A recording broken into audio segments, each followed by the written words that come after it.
Well, after Daredevil Born Again season 2 ended, Disney Plus decided to put out a Punisher special called Punisher One Last Kill. It is basically a 45, 50-minute, episode special about Frank Castle, played by Jon Bernthal. Bernthal. I keep saying Bernthal. It's not Bernthal. And honestly, I really enjoy Jon Bernthal's portrayal of the Punisher. I enjoyed it in Daredevil. I enjoyed it in the first season of the Punisher. The second season was not as good, but I really feel like the guy's got the character, and it actually kind of helps out for this because I did not hate this episode, the special. I actually kind of enjoyed it.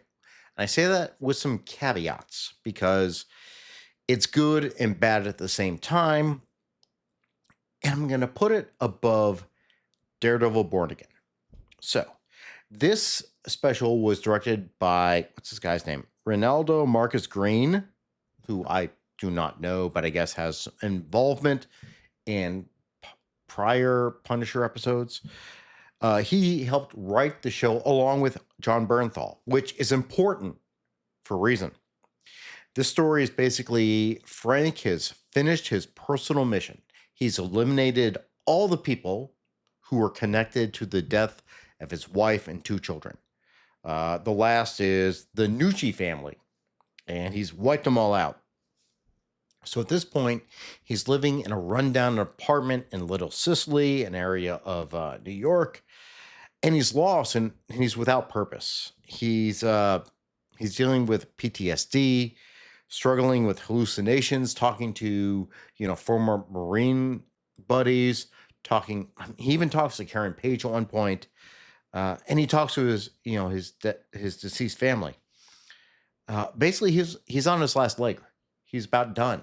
So he goes to the cemetery where his family's buried, and he's ready to cash out. He puts a gun to his head, and that's when a ghost of his daughter appears and basically talks him out of it. So he goes back home, and when he goes back home, he encounters the matriarch of the crime family he wiped out, Ma Nucci, played by Judith Light, who literally I did not know that was Judith Light. I did not see that even when I watched it. I had to go back and check who the cast was. And well, that's who's the boss? Judith Light. She's there to exact revenge on Frank.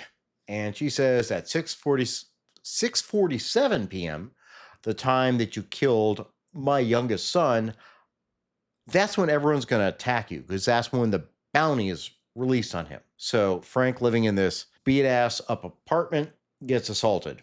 And that's when shit kicks off. So then basically the rest of the episode is him fighting off everyone who attacks him. This is Frank Castle going balls to the wall, let nothing be held back, beat the ever-loving crap, murk everyone that comes after him. It is shockingly brutal. Shockingly brutal. And this is a Disney Plus show. Clear, heavy R-rated violence. Do not let your kids watch this. Never let your kids watch this. In the end, he gets out of the apartment complex when everyone's trying to attack him.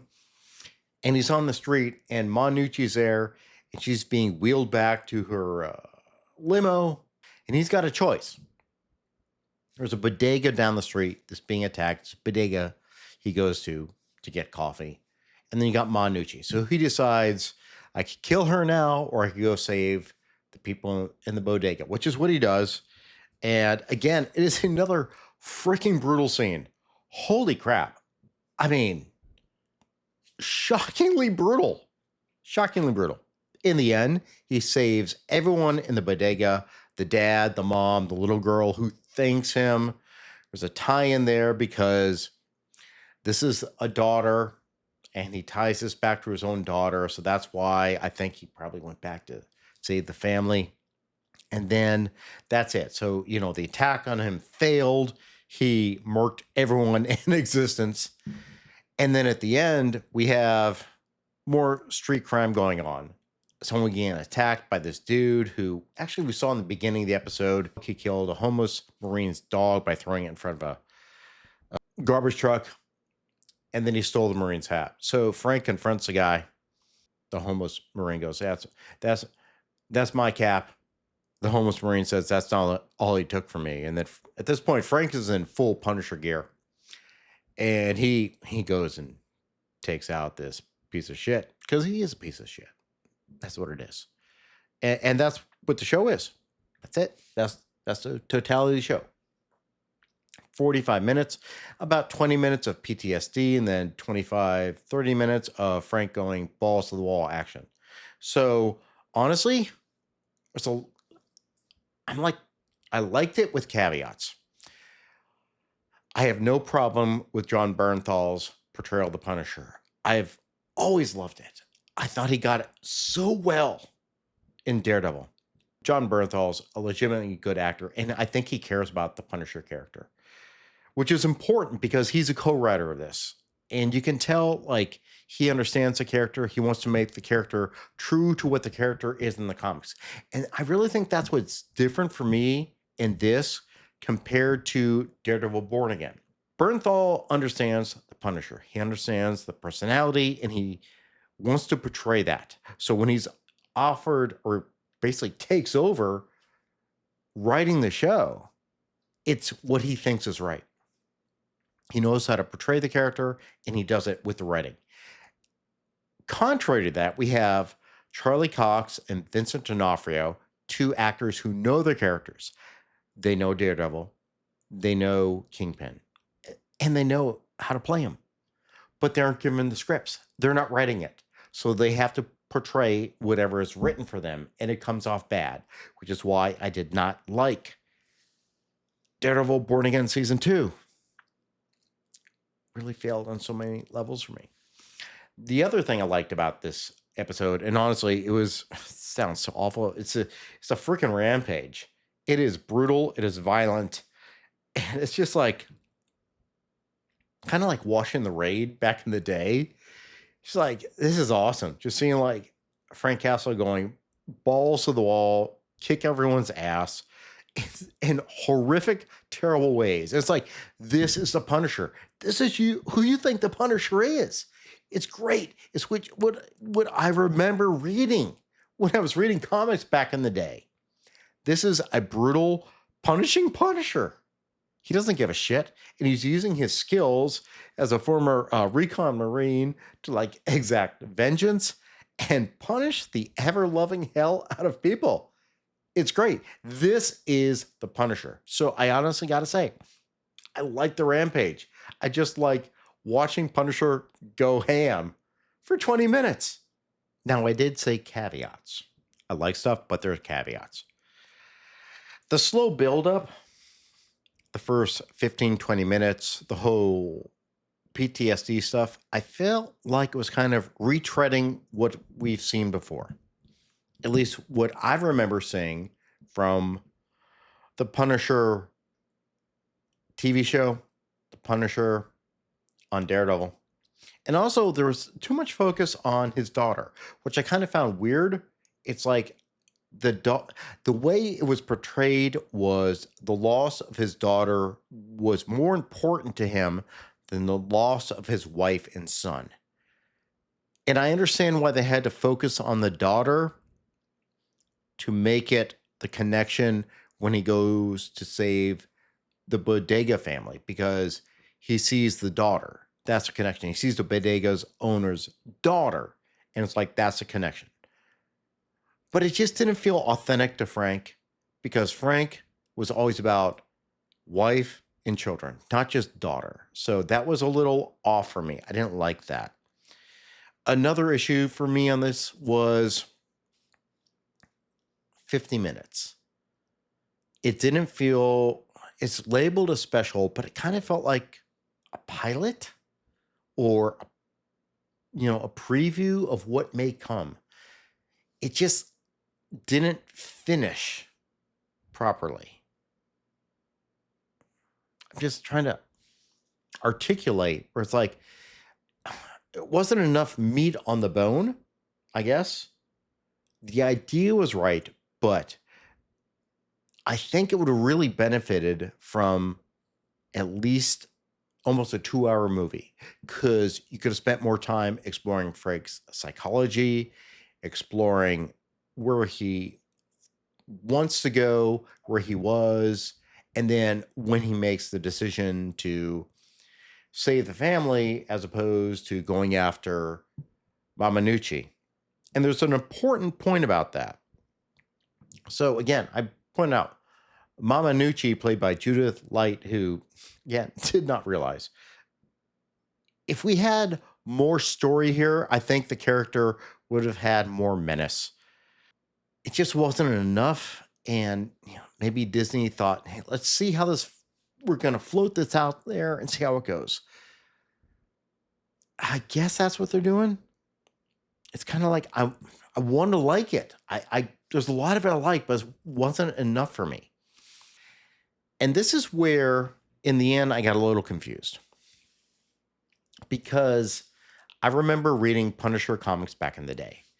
And the story, of course, is the Punisher becomes the Punisher because his family is basically collateral damage in a mob hit. And then he goes after the mob families. But then he decides to go after all criminals because, like, I have to eliminate all evil, all crime. That's what he does. That's what he was. That's what the comics were. I kind of feel like, well, definitely feel like in this, but I don't remember enough from the Netflix series, but I feel like he was just mainly focused on his personal vengeance, like those who went after my family and those who are close to me. Because I remember he protected Micro, the guy who built off his tech, his weapons, and everything. So he would protect the people close to him. His punishing, his acts of vengeance were focused on those who he felt personally did him wrong. And that was different from the comics. He definitely got rid of those who did him wrong, but then he, went after everyone else. The turn in this is Frank at this point, at the beginning, is like, I'm lost. I don't know what to do. I have no purpose, which is why he goes to the cemetery, is like contemplating suicide. I have nowhere to go at this point. I've done what I need to do. I have nothing to live for at this point. And the turn is, he's given the opportunity to go after Mamanucci, kill her to complete his personal vengeance, or go save the family. And I like the idea that he says, I'm going to go save the family, because that's more traditional Punisher. Whereas, like, I'm punishing the criminals as opposed to just going after my personal vengeance. But I don't know if it fits with the continuity. It's kind of wonky. But I also feel it's setting up the future.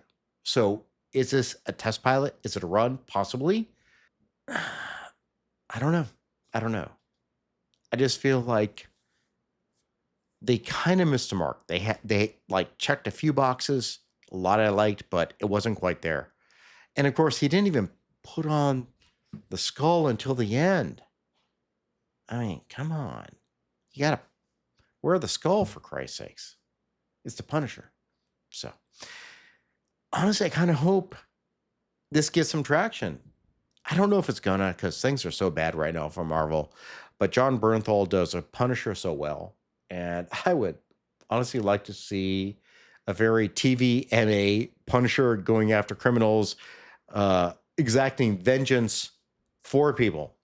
Like the most horrifically violent Dark Knight ever. Because Batman doesn't kill. This is like Punisher's like Batman to the extreme. So positives and negatives. I honestly say just go watch it if you can find it somewhere. If you're not on Disney Plus, because why? But if I were to rate it, honestly, I'd give it a 6, maybe even a 7. It's not horrific. Definitely better than Daredevil Born Again. So give it a shot. Surprised. Maybe let people who understand characters write your stories. They maybe know what they're doing, as opposed to a bunch of SJWs who just listen to Twitter and speaking corporate speak. That's crazy. Questions, comments, witticisms down below. Click all those good buttons, and I will see you guys next time.